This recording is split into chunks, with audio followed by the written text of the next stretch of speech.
आज हम देखेंगे एक tens and a ones. Tens and ones. Tens का मतलब होता है, इसे हम हिंदी में क्या कहते हैं, दहाई। और वंस का मतलब क्या होता है, इकाई। यानी कि आज हम इकाई और दहाई संख्या की शुरुआत करेंगे कि इकाई संख्या क्या होती है और दहाई संख्या क्या होती है। वंस का मतलब क्या होता है, इकाई। इकाई। और टेंस का मतलब होता है दहाई। दहाई का मतलब होता है 10। दहाई का मतलब क्या होता है, 10। और इकाई का मतलब क्या होता है, एक। यानी कि जहाँ एक संख्या रहेगी, एक के नंबर रहेंगे तो उसे इकाई अंक बोलेंगे। और जहाँ 2 अंक रहेंगे वहां पे क्या होगा, दहाई अंक रहेंगे। वहां क्या रहेंगे, दहाई अंक रहेंगे। जैसे कि हम काउंटिंग लिखते हैं, तो जब काउंटिंग शुरू करते हैं, शुरू में तो बच्चों को सिखाना रहता है 1 2 3 4 लिखना और समझ कर लिखना। तो उन्हें इस समय में इस अवधारणा पे ध्यान नहीं दिया जाता। लेकिन जैसे ही वो क्लास 2 में आते हैं तो उन्हें अलग अलग करके लिखना सिखाते हैं। जैसे कि 1, तो जब हम अब बच्चे काउंटिंग लिखें तो उनको अलग अलग काउंटिंग में लाइन कर खींच दें। और यहाँ पे शुरू में क्या करेंगे, ओ एन वंस लिख देंगे और इधर क्या लिखेंगे, T E N S ten. ठीक है। अब इसको शुरू से ही काउंटिंग में जब हम लिखवाएंगे तो वंस वाले में 1 डिजिट के नंबर लिखेंगे, जैसे 1 2 3 4 5 6 7 8 9। अब जहाँ देखिए, अब यहाँ 10 आ गया तो 10 में 2 डिजिट है। 10 में कितने डिजिट है, 2 डिजिट है। यानी कि ये जो फर्स्ट डिजिट है, जब जिधर से हम लिखते हैं, हम जिस हाथ से लिखते हैं, बच्चे छत्तीसगढ़ी में सीखे तो छत्तीसगढ़ में ये बोलिए। ये जो हमारा जौनी हाथ होता है, तो जौनी हाथ से हम जिधर लिख रहे हैं, जिस साइड से लिख रहे हैं, तो ये जो जौनी हाथ, जौनी से हम क्या इधर जाएंगे, जब हम डेयरी की तरफ जाएंगे या फिर हम राइट से लेफ्ट की ओर जाएंगे या फिर हम दाएं से बाएं की ओर जाते हैं, तो ये क्या होता है, ये जो जीरो होता है ये इकाई अंक होता है। ये इकाई होता है, या इसे हम इंग्लिश में क्या बोलेंगे, इसे वंस, ओ एन ए। ये वंस का डिजिट होता है और ये 1 है वो क्या होता है, टेंस का डिजिट है। वो क्या कहा डिजिट होता है, टेंस। तो इसे यहीं पे हम टेंस के कॉलम में 1 को लिखेंगे और वंस के कॉलम में 0 को लिखेंगे। तो यहाँ से बच्चों को कंसेप्ट क्लियर होगा कि यहाँ पे ये जो ये 10 है, 10 का जो 0 है वो वंस है। और जो 10 में 1 है वो 110। कितने 10 है वहाँ, 110। यहाँ पे 10 में 110 है। अब इसको आगे काउंटिंग आप बढ़ा सकते हो और इसमें है 10 के बाद 11 करेंगे, 12 करेंगे, 13 करेंगे, या फिर आपको आगे हम बढ़ाकर कुछ भी लिख सकते हैं नंबर, टेंस एंड यहाँ पे 13 हुआ। अब यहाँ हम कुछ भी लिखते हैं, 51 57 97 37 58 90। अब इसको हम बच्चे को जब लिख देंगे, अब हम उनसे पूछेंगे कि चल वहां 1 to 9 तक तो ये सिर्फ वंस है, यहाँ पे टेंस नहीं रहे। या तो अगर बच्चे कंफ्यूज होते हैं तो यहाँ पे हम टेंस में क्या कर दें, 0 0 लिखें। जहाँ पे जो संख्या नहीं है वहां पे क्या होता है, 0। 0 का मतलब होता है कि यहाँ पे हुए, यहाँ 1 में सिर्फ वंस है, टेंस की संख्या नहीं है।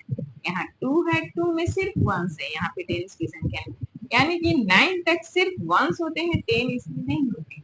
और जैसे ही 10 शुरू होता है वहां से 110 एंड 10 में 110 होता है और वंस में 0 होता है। जैसे ही 11 शुरू हुआ तो 11 में 1 टेंस एंड 1 1, 1 टेंस एंड 1 1 हुआ। 12 में 1 टेंस हुआ और 2 वंस हुआ। 2 वंस मतलब उसके पास 2 इकाई है और दहाई में कितने हैं, 10। यानी कि इसके पास 110 है और यहाँ इकाई में इसके पास वंस में कुछ नहीं। यहाँ पे टेंस में 110 है, 110। और यहाँ पे ये वंस में क्या हो गया, वंस यानी इकाई में वन इसके पास है। यानी कि अगर आप इसको चित्रों के माध्यम से बताएंगे तो आप यहाँ पे बच्चों को ये भी बता सकते हैं कि टेन का मतलब होता है, मान लीजिए कि हमारे पास एक टेन का रुपीज, टेन का क्या है रुपीज, टेन का क्या है रुपीज, यहाँ 10 रुपीज लिख दिए, ठीक है। और जैसे ही हम 11 बोलेंगे तो 11 में क्या हो जाएगा, एक 10 रुपीज हो जाएगा और एक एक्स्ट्रा उसके साथ एक पॉइंट जुड़ गया, उसके साथ क्या जुड़ गया, एक पॉइंट जुड़ गया, ठीक है।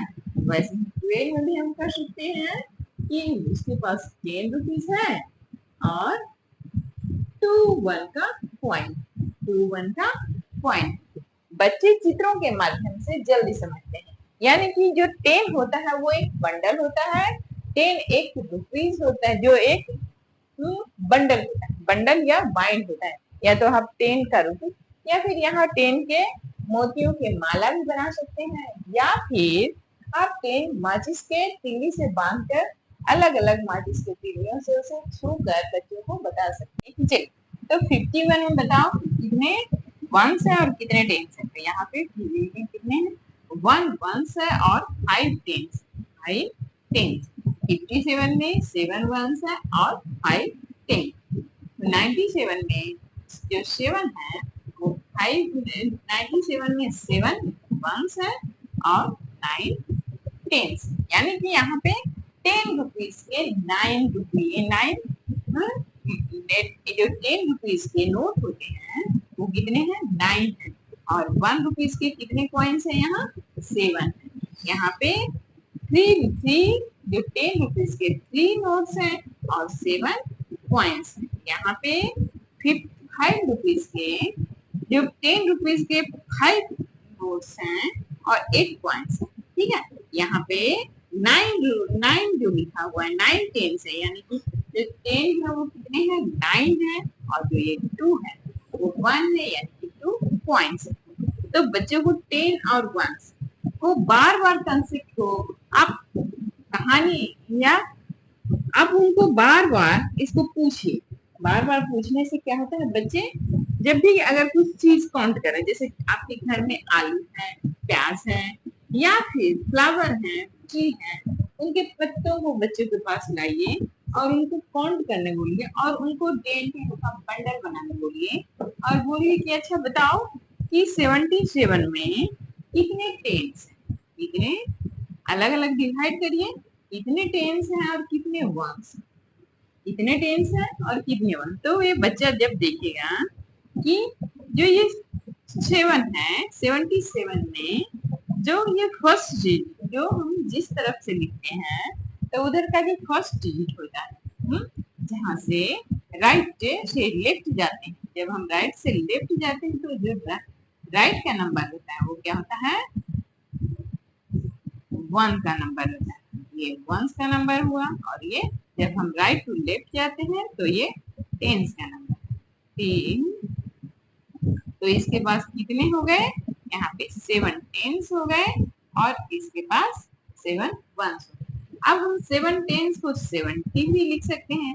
7 10 इक्वल टू क्या हो गया, 70। 7 10 इक्वल टू क्या हो गया, 70। तो यहाँ पे 70 प्लस क्या होगा, 70 plus 7 equal to 77। 70 plus 7 equal to 77। इसी को हम क्या बोलते हैं, स्थानीय मान। स्थानीय मान क्या होता है, या प्लेस वैल्यू। प्लेस वैल्यू का मतलब होता है कि कौन किस जगह पे नंबर है। जैसे कि हमारा 37 है, तो 37 में अगर हम पूछ रहे हैं कि 7 का प्लेस वैल्यू बताओ, प्लेस मतलब कि उसकी पोजीशन कहाँ है, 1 पे है, यहाँ 1 के पास है कि 10 के पास है। तो 7 की अगर हम प्लेस वैल्यू बता रहे हैं तो 7 1 के नीचे में है, यानी कि 7 क्या होगा, 7 वंस होगा। 7 क्या होगा, वो वंस होगा। और जो ये 3 है ये क्या होगा, 3 टेंस। ठीक है, इसे हम कैसे लिखेंगे, 3 टेंस को हेडिंग, 3 टेंस को क्या लिखेंगे, हेडिंग लिखेंगे, और 7 वन तो 7 वंस ही है। ठीक है, तो जब ये इसको तो बच्चे सीख जाएंगे, इसको बार बार आपको अभ्यास कराएंगे। मैं यहाँ कुछ क्वेश्चन दे रही हूँ, आप उसको बार बार अभ्यास कराइएगा। जैसे ये 97, तो आप बच्चों को बताइए कि 97 में कितने वंस हैं और कितने टेंस। 32 में कितने वंस हैं, कितने टेंस हैं। 67 में कितने वंस हैं, कितने टेंस हैं। 93 में कितने वंस हैं, कितने टेंस हैं। यहाँ पे मैं टेंस लिख दे रही हूँ और यहाँ वंस। अब बच्चा यहाँ पे अपना जितने टेंस है, जितने वंस है, उसको लिखे। ठीक है, तो आप कोशिश कीजिएगा इसको सॉल्व करवाने का।